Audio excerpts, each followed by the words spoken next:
Chapter 26. Very clever, said Charles, pulling another silhouette card out of a book.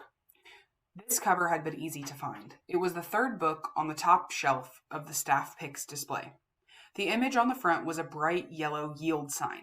The title, Universal Road Signs, by renowned trafficologist Abigail Rose Painter. Charles had found the matching book in the 300s room on the second floor. The 300s were all about social sciences, including things like commerce, communications, and, ta-da, transportation. The image also fit nicely with the pictogram he had found in the 700s room in a book called The Umpire Strikes Back. That baseball book was the first cover on the second shelf in the display and had given Charles a card with the classic pose of an umpire calling an out. Reading the images from left to right, then down, just like you'd read a book, Charles knew he was on the right track. The traffic sign book gave him walk, and the umpire book gave him out. Put the two picture words together and he had walk out. Clearly, if he could find all 12 silhouettes, the staff picks display would tell him how to walk out of the library, although he had absolutely no idea what the first image he had found, the quarterback tossing a pass, had to do with escaping the library. Not yet, anyway. 3 down, 9 to go, said Charles, winking up at the closest security camera. And, Mr. Lemoncello, if you're watching, may I just say that you are an extremely brilliant man. Charles had never sucked up to a video camera before. He figured it was worth a shot. Maybe Mr. Lemoncello would send him a bonus clue or something. Instead, when Charles stepped out of the 300s room, somebody sent him Andrew Peckelman. The goggle-eyed library geek was sputtering mad as he rushed down the steps and stomped around the second floor. Stupid library, stupid Lemoncello, stupid Sphinx and Sekhmet. Why so glum, Andrew? Charles called out. Because this game stinks. Mr. Lemoncello sent a bunch of holograms hurling hieroglyphics after me. He could put somebody's eye out with those things. Really? A hologram? Hey, they're made with lasers, aren't they? Indeed. Say, speaking of hieroglyphics, where might I find a book about picture languages? Ha! Why should I help you? Because Kyle Keeley is working with Akemi Hughes and Sierra Russell. I imagine it is only a matter of time before your friend Miguel Fernandez joins their team too. Miguel isn't my friend. Besides, I'm better at navigating my way through a library than he'll ever be. No, that's why I want you on my team. Really? Charles smiled. Kids like Andrew Peckelman were so easy to manipulate. Oh yes, work with me and I guarantee you the world will know that you should be the head library aide at Alexandriaville Middle School. The 400s, blurted Peckelman. Pardon? That's where you'll find the books on hieroglyphics and all kinds of languages. If you want secret codes, those are in the 600s room. The 650s to be exact. Charles shot out his hand. Welcome to Team Charles, Andrew.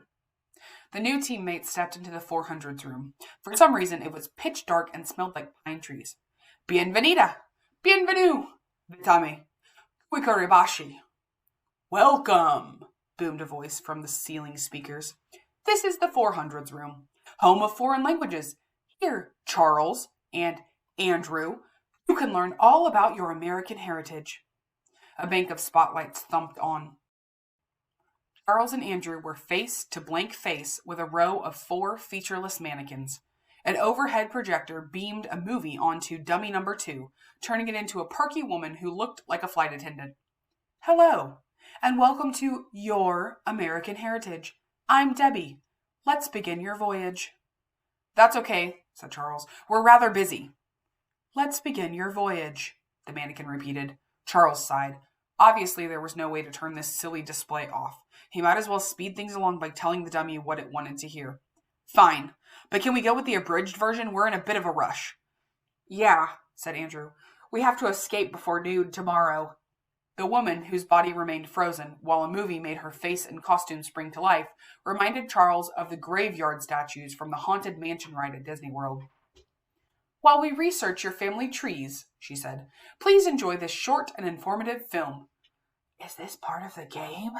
Andrew whispered to Charles. Possibly. Pay attention for any bonus clues. Okay, what did it look like? Who can ever say? A screen behind the life-size dummies leapt to life with all sorts of scratchy images of people huddled together on the deck of a boat near the Statue of Liberty.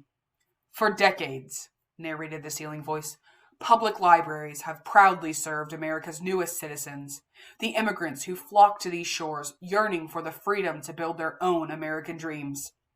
Charles really wasn't interested in this kind of stuff. His ancestors were all Americans. The only language they spoke was English. Yes, the library is where many new arrivals journey first, to learn their new homeland's language, to keep in touch with the world they left behind, to search for the gainful employment that will make them productive residents of their newly adopted home. The movie dissolved into blackness. Thank you for your kind attention, chirped the cheerful Debbie. We have completed your American family tree. Let's meet your first American ancestors. Two mannequins sprang to illuminated life, both of them dressed in traditional Thanksgiving pilgrim costumes. I know who they are already, said Charles. That's John Chiltington and his wife, Eleanor. They came to Plymouth Colony on the Mayflower. Can we move on to Andrew's family, please? Of course, said Debbie. The mannequins quickly went through Andrew Peckelman's ancestry. Apparently, the family name had originally been Pickleman because they made pickles. After a prolonged parade of pickle people, the dummies took on the guise of Andrew's most famous ancestor, a guy in horn-rimmed glasses and a tweed sports coat named Peter Paul Peckelman. I appeared on the TV game show Concentration in 1968, he announced, and won a room full of furniture and wood paneling for my rumpus room. Charles smiled. He knew the TV game show Concentration was very similar to Mr. Lemoncello's phenomenal picture word puzzler, one of the games he had picked up at the toy store. Peter Paul Peckelman's claim to fame was further confirmation that piecing together the picture puzzle would show Charles how to escape from the library. He'd been right. Dummies had just given him a bonus clue.